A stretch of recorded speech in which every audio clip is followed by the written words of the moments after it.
விவாகரத்துக்கு பின் முதன்முறையாக நடிகை ஹன்சிகா மோத்வானி அது குறித்து வெளிப்படையாக பேசியிருக்கிறார்.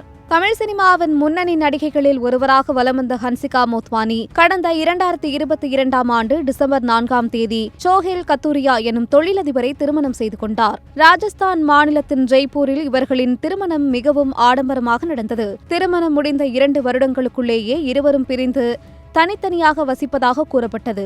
அதை உறுதிப்படுத்துவது போல கடந்த மார்ச் மாதம் இருவரும் நீதிமன்றத்தில் விவாகரத்து பெற்று பிரிந்தனர். இந்நிலையில் தன்னுடைய திருமண வாழ்க்கை மற்றும் விவாகரத்து குறித்து அண்மையில் ஹன்சிகா வெளிப்படையாகவே பேசியிருக்கிறார். இதுகுறித்து ஆங்கில நாளிதழுக்கு அளித்த பேட்டியில், என்னை பற்றி எழும் எல்லா கேள்விகளுக்கும் அல்லது விமர்சனங்களுக்கும் விளக்கமளிக்க வேண்டிய அவசியம் எனக்கு இருப்பதாக நான் நினைக்கவில்லை.